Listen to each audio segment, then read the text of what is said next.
हर इंसान में बाधाएं खत्म नहीं हुई।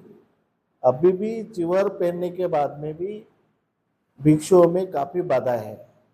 इस बाधा से अभी हम दूर नहीं हुए। अगर दूर हुए रहते तो अरहत पद पे पहुंचे रहते। तो ये सब बाधाएं तो अभी भी है, लेकिन हमें उसका एक एक कदम फूक करके सुरक्षित दृष्टि से हमें चलना है।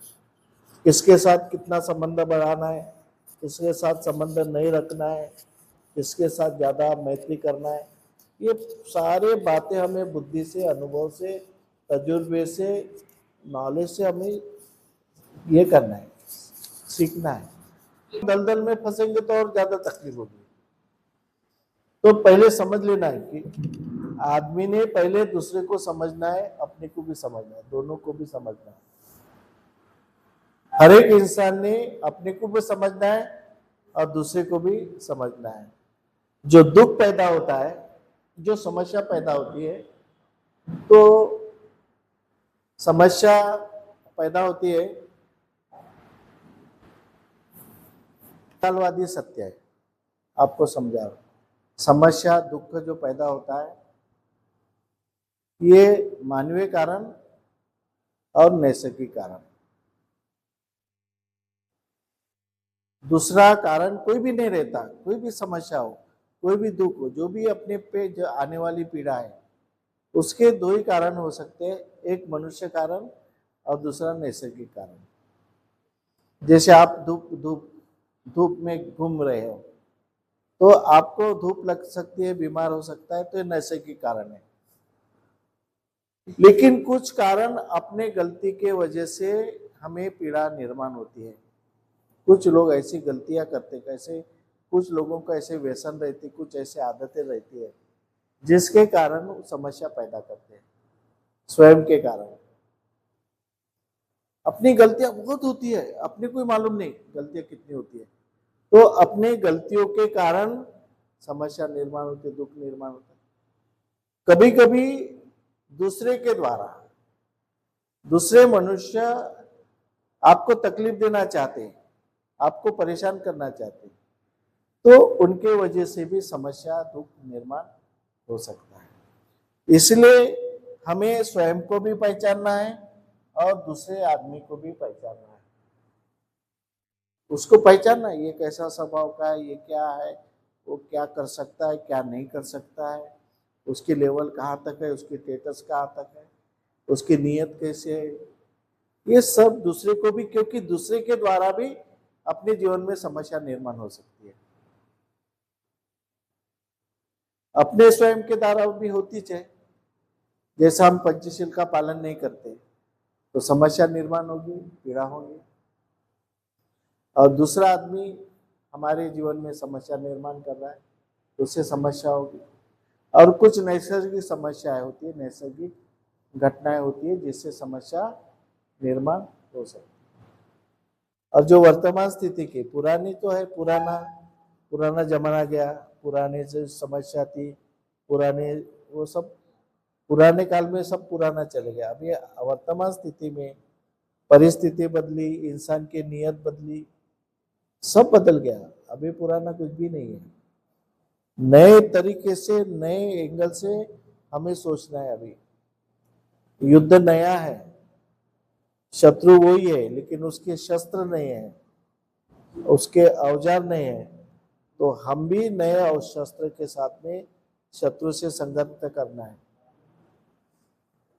हम पुराने अस्त्र लेकर के शत्रु के साथ संघर्ष करेंगे तो शत्रु ने पहले भी हमें खत्म किया भारत भूमि पे। अभी नेक्स्ट टाइम हम संघर्ष करेंगे तो नेक्स्ट टाइम भी हमको खत्म करेगा।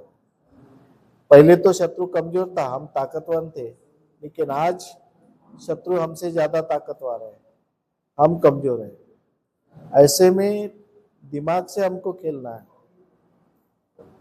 दिमाग से लोगों को जागरूक करना है। इसके लिए बहुत टैलेंट लगता है। इसलिए मैं बोला ना कि अपने को, बुद्धिस्ट लोगों को अभी टैलेंट से जीतने की जरूरत है, बुद्धि से। तुम्हारे पुराने पारंपरिक बातें करेंगे तो इतिहास में है, इतिहास में तो हम पहले हार चुके हैं। इतिहास में हम हार चुके हैं, अछूत बन गए। हमारा इतिहास बताता है कि हम बुद्धिस्ट थे, ब्राह्मण ने हमको हरा के अछूत बना दिया, अनटचेबल बनाया। तो इतिहास तो हमको मालूम है, हम हरे हुए हैं लोग और वो ब्राह्मण जीते हुए लोग हैं। आज भी वो जीती में है, अपन हरे में है। तो वो पुरानी परिस्थिति वही थी, आज भी परिस्थिति वही है। वही है। हमको इसके ऊपर उठना है, हमको इसके ऊपर उठना है। तो शत्रु के दाव पेच हमें समझना चाहिए और हमारे दाव पेच हमको सीखना चाहिए। नए सीखना चाहिए, नई नई टेक्नोलॉजी से हमको युद्ध करना है। पढ़ना नमो बुद्धाय जय भीम। भंतेजन्ना वंदनामि। हर क्लास में एक एक सब्जेक्ट को हम बात करते हैं और 2-3 सप्ताह हो गया कर्म सिद्धांत और कर्म में आने वाली बाधा है। हम वो 3 सप्ताहों से सब्जेक्ट पढ़ रहे हैं, लेकिन हर टाइम में नया नया डेवलपमेंट हमें मिल रहा है। पिछले टाइम में भी आदमी में आलस, जो आदमी में आलस कौन से टाइप के है, कितने प्रकार के हैं, तो ये हमको पढ़ा और अलग अलग टाइप में उसका विश्लेषण करके भी बताया। तो आज जो बोर्ड में लिखा हुआ है दोनों, उधर अष्टांगिक मार्ग पूरा लिखा हुआ है, इधर कर्म, तो आदमी के इंसान के लिए ये सब जो है एक समाज के लिए है, एक आदर्श समाज के लिए है, एक मैत्रीपूर्ण समाज बनाने के लिए ये हमें है। समाज के लिए है बोले तो हर इंसान के लिए है और हमें भी है। तो हमको ये समझना है, जैसे आदमी, ये सभी बातें आदमी में ओरिजिनलिटी में है ही, आदमी में है, आदमी से अलग नहीं है। राग है, द्वेष है, लोभ है, कामच्छा है, ये सब प्रकार आदमी में है। जैसा एक शरीर बना हुआ है, तो शरीर में कैसा है, घटक है, हमको शरीर बना हुआ है, शरीर में बीपी है, लो बीपी है, हाई बीपी हो गया तो हम तुरंत दवाखाने में जाते हैं, डॉक्टर से सलाह लेते हैं, चेक करते हैं। शुगर है, कम है, ज़्यादा है, तो आदमी को थोड़ा सा वो समझ में आता है, डॉक्टर के पास जाते हैं, डॉक्टर का सलाह लेते हैं। और जो शरीर में ये अम्ल पित्त जो प्रकार है वो है, उनका अनबैलेंस हो गया है तो भी शरीर में बाधाएं आना चालू हो जाता है। लेकिन ये बाधाएं जो है तथागत ने धम्म के रूप में बताए, इसकी तरफ कोई ख्याल नहीं देता है। और ये बाधाएं भी हमारे शरीर में अगर कम ज्यादा बढ़ गई है तो उसको भी कंट्रोल करने की ताकत डॉक्टर में के तरफ नहीं है, ये हमारे पास है। तो ये बाधाएं हमें डेवलप करना है। अगर कोई बाधाएं ज्यादा अगर बढ़ गई तो उसके मानसिक जो तज्ञ है उनके पास जाते हैं, क्योंकि वो अनबैलेंस हो जाता है उसको सोचने में, बोलने में, बात करने में, तब वो डॉक्टर के तरफ जाते हैं। लेकिन बुद्ध ने 1-2500 साल पहले ये फार्मूला धम्म के रूप में हम इंसान को बताया है। और जब ये बताया फार्मूला तो ये देश में चालू था, अच्छा था। लेकिन जब कुछ लोगों ने हमारे ऊपर, भंते जी ने बताया कि हम पराजित वाले लोग हैं, हम पराजित वाले लोग हैं, हमारा पराजय हुआ है। तो हमारा पराजय क्यों हुआ है? हमारा पराजय होने का रीजन भी यही है, क्योंकि हमारे मन में, मस्तिष्क में, हमारे चित्त में ये ये जो बाधाएं है ये हमको कमजोर कर दी है। और कमजोर होने की वजह से हम लोग उसको समझ में ही नहीं पा रहे करके हम पराजय स्वीकार किया, लेकिन ये समझ नहीं पाए। पराजय स्वीकार हो गया, गुलाम हो गए। हम एक वंश के लोग थे, नागवंश के लोग थे, अभी शूद्र बन गए। बोले तो हम तो पराजित हो गए ना। तो हमको पराजित किया, क्यों पराजित किया? कि ये फार्मूला जो है, हमको ये फार्मूला समझ में नहीं आया। तो शरीर में जैसे अलग अलग मैंने बताया 2-3, ये बीपी है, शुगर है, पेशी है ब्लड में, एक व्हाइट पेशी है, लाल पेशी है। तो ये जो है अनबैलेंस अगर हो जाता है तो आदमी का भी अनबैलेंस हो जाता है। हम मेडिसिन की तरफ भागते हैं, डॉक्टर की तरफ भागते हैं। लेकिन इसमें कितना सारा अनबैलेंस है, ये लोभ है, द्वेष है, क्रोध है। तो द्वेष है, क्रोध, व्यापादा, तो उसमें कौन काम करता है? ये तो है आदमी में तो मैं बोलता हूं नेचुरली है ये। लेकिन ये अगर बढ़ेगी तो इंसान नहीं रहेगा, एक पशुतुल्य एक इंसान हो जाएगा कि आदमी आदमी को टूटेगा, मारेगा, पीटेगा। तो ये देश में जब ये सब बातें चल रही है तो उस समान चल रही है, तो वो जो ये है ये बढ़ावा के तरफ जा रहा है, ये बढ़ रहा है। तो हमको धम्म ही उसको कंट्रोल कर सकता है। हमको पढ़ाना पड़ेगा, हमको सीखना पड़ेगा, हमको खुद में डेवलप करना पड़ेगा। अभी ये जैसा द्वेष है वो आदमी में तो है, हर इंसान में है।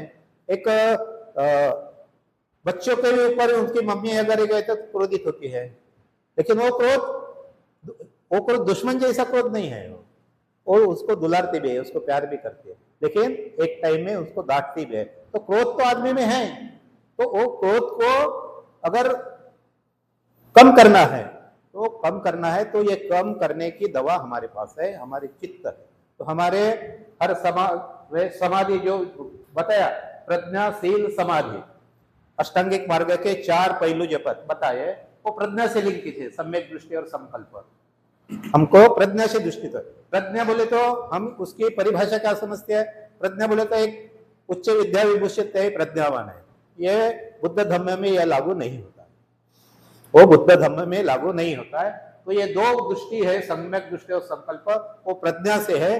एक पढ़ा लिखा आदमी भी, एक इंसान भी प्रज्ञावान हो सकता है, क्योंकि उसको अपने समाज के हित में, परिवार के हित में, अहित में क्या है वो जान सकता है, तो वो प्रज्ञावान हो सकता है। सम्यक दृष्टि उसके काम करके है। तो वो सम्यक दृष्टि और सम्यक संकल्प जो प्रज्ञा से लिंक है, जैसे सील, वाचा, कर्मांत, आजीविका, ये सील से लिंकेज है। सीलवान बोले तो हमारे जो वाचा, सम्यक वाचा होनी चाहिए हमारी।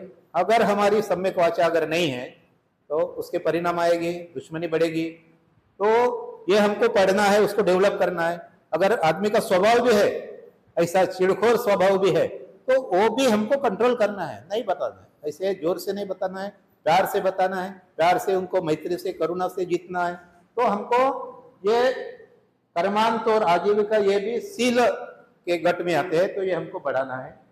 अभी व्यायाम, सती और समाधि, तो यह समाधि के इसमें आते हैं, तो उसमें हमारे बहुत गलती हो रही है पूरे समाज के।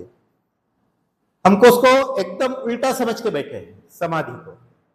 समाधि को एकदम उल्टा समझ के बैठे। समाधि बोले तो एकदम बैठो और हमारे शरीर के पूरे चित्त जागरूक करो, कैसा होता है शरीर, कैसा होता है, क्या होता है, कौन सी संवेदना आती है, आंख बंद करके बैठ जाओ और शरीर को देखो।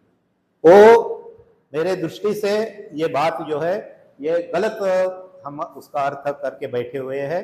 तो सम्यक समाधि, व्यायाम, सती ये इसमें है जो बुद्ध ने धम्म में बताया है, हर टाइम में बताया है कि हर टाइम उसका है, क्योंकि वो बैठने का जरूरत है। हमको चित्त चलते चलते भी हमको डेवलप कर सकते हैं, प्रवास में भी हमको डेवलप कर सकते हैं। हमको आगात होना चाहिए कि हम प्रवास में चल रहे हैं, तो हमारे कैसा प्रवास हो रहा है, हमारा प्रवास कैसा, गाड़ी चल रहा है तो कैसी गाड़ी चल रहा है, पैदल चल रहे तो कैसे चल रहे हैं, पैदल चल रहे भी तो आगे तो दिखेगा हमको, पीछे नहीं दिखेगा। तो ये समाधि मार्ग होना चाहिए, हमको पीछे का भी देखना चाहिए। आप मुड़ के नहीं देखते वक्त भी इतना सजग होना चाहिए, इतना सावध होना चाहिए। आवाज से बोलो, कुछ चिल्लाहट से बोलो, कैसा भी बोलो, बहुत जोर से गाड़ी का आवाज आया, तो ये बातें जो है हम सजग में रहेंगे, हम हमेशा समाधि में रहेंगे, तो ये बातें भी हमको सीखने के मिलती है। तो ये और डिटेल्स में बहुत चीज है, वो अष्टांगिक मार्ग की बहुत डिटेल्स में है। अभी तो उनका ये 3 घटक करके अभी स्टार्ट हुआ ये अष्टांगिक मार्ग का, लेकिन ये जो कर्म में आने वाली बाधा ये जो है ये भी बहुत बड़ा चैप्टर्स है, और उनको हमें डेवलप ही करना है। जब हम डॉक्टर के पास जाते हैं, दवा लेते हैं, उसको चेक करते हैं, फिर टैबलेट से ये करते हैं, तो ये टैबलेट्स वगैरह इसमें अगर आई रहती, उतना संशोधन हो रहा तो बहुत अच्छा होता, लेकिन वो नहीं है अभी। ये जो है बुद्ध के पास है, धम्म में है, तो ये हमको उसको समझ के समझाना है। तो हमको सबसे पहले ये बातें हमको डेवलप करना है, हमारे चित्त में है। जैसा भंते जी ने बताया, द्वेष क्रोध है, व्यापाद है ये, तो ये देश क्रोध कैसे डेवलप कर सकते हैं, क्रोध को कैसे नष्ट कर सकते हैं, द्वेष है, गुस्सा है एखादे में, एखादे प्रति गुस्सा है, उन्होंने मेरी बात सुनी नहीं है, मेरा काम किया नहीं है, तो द्वेष है, घृणा है, तो उसको ठीक है, नहीं किया तो नहीं किया, नेक्स्ट टाइम करेंगे, नहीं तो मैं कर लूंगा। तो ये करुणा और मैत्री और प्यार और मोहब्बत के साथ उसको जीतना है। वो हमको डेवलप नहीं करना है, वो क्रोध तो हमारे पास है लेकिन उसको डेवलप नहीं करना है। अगर ज्यादा डेवलप होगा तो खुद ही वो जो इंसान जो है वो जीने के काबिलियत नहीं रहेगा। हमारे शरीर में ऐसे घटक जो बढ़ते हैं तो हमारे शरीर का बैलेंस बिगड़ता है। तो ये सब बैलेंस जो है हमारे ऑलरेडी है, उसको बढ़ाने का नहीं, उसको कम करने का है। तो कम करने के तरीका है मैत्री, प्रेम, करुणा, बंधुभाव, सम्यक वाचा, सम्यक उपजीविका, कर्मांत, ये सब बातें हैं। तो ये आदमी ने खुद में डेवलप करना है, हर टाइम में, हर क्षण में, क्षण क्षण डेवलप करना है। तो उसका एक्सरसाइज है। एक्सरसाइज बोले तो ये एक्सरसाइज नहीं कि हम बैठे हैं और चलते चलते डेवलप करना है, पढ़ते पढ़ते डेवलप करना है। विद्यार्थियों के काम आएगा, व्यापारियों को क्या काम आएगा, हर क्षेत्र में, गृहिणी के काम आएगा, महिलाओं के काम आएगा। तो हर क्षण में उसको डेवलप करना है। ये एक आज का पाठ का एक परिक्षेप संक्षेप में मैं बताया है और यही मैं समझता हूँ कि हर इंसान ही उसको समझना चाहिए और खुद को डेवलप करना चाहिए। ये जो चीजें हैं, ये चीजें क्लास में हमारा एक नुकसान हुआ है। ये धम्म पहले क्लास में, कॉलेजों में तो ये पढ़ाया जाता था। जब हमको गुलाम बनाया, जाति में किया, तो हम सारे अधिकार खत्म कर दिए। पढ़ने के लिखने का अधिकार नहीं था हमें, तो बोले तो कितना बड़ा है। तो हम पराजित हुए इंसान नहीं है। हमको जब राइटिंग में, लिखने में था, और अभी जो पढ़ाई आया पाठ्यक्रम में, तो ये धम्म का नाम ही है नहीं, इसका है ना अलग टाइप में पढ़ाई में है। तो पढ़ाई में ये नहीं आने की वजह से हमको ये समझ नहीं रहा, और जो समझ रहा है तो वो दुनिया का जो धम्म है, जो जैसा है वो समझ में आ रहा है। जैसे दुनिया में कोई भी अभी बात करते हैं तो कोई बाहर देशों का ये आता है, बाबा साहब को नहीं हम समझ रहे, बाबा साहब का धम्म हम नहीं समझ रहे, क्योंकि बाबा साहब को तो हम अलग मानते हैं। बाबा साहब बोले तो धम्म का क्या ये है, लेकिन बाबा साहब ने जो धम्म को जितना पढ़ाया, मुझे समझाया, पढ़ के समझाया, उतना मेरे को नहीं लगता है कोई नहीं पढ़ाया। जब बाबा साहब का धम्म का साहित्य पढ़ेंगे तो उसकी गहराई, उसकी डीपनेस वो समझ में आएगी। तो हमको प्यार किससे है? प्यार से बाहर के धम्म को है। हमारा धम्म ये भी संशोधन का विषय है। हम अगर चिंतन करते हैं तो ये संशोधन हमारे काम में आएगा कि इस देश में फला फूला धम्म वो खत्म कैसे हुआ और खत्म कौन किया। हम तो बोलते हैं कि ब्राह्मणों ने हमारे ऊपर ये किया, मनुवाद ने उसको ये रचना की और उसको ये धम्म को, लेकिन धम्म को नष्ट कैसा हुआ? तो उसको नष्ट जबरदस्ती नहीं हुआ। ये पुष्पमित्र शुंग ने जो हत्या करके हो तो एक है रीजन, लेकिन तुमको दहशत निर्माण की और तुमको ये धम्म को अलग अलग फैक्शन में बांट दिया गया, अलग अलग फैक्शन में बांट दिया गया। चमत्कारिक, चमत्कारिक, चरित्र चमत्कारिक, और असली धम्म छुपा के रखा। तो असली धम्म का एक साइड हो गया, और जो चमत्कारिक धम्म जो है, हीनयान है, हीनयान तो अलग है, ओरिजिनलिटी दिखता है, महायान है, तंत्रयान है, वज्रयान है। तो ऐसे पंथ में बांटा हुआ। तो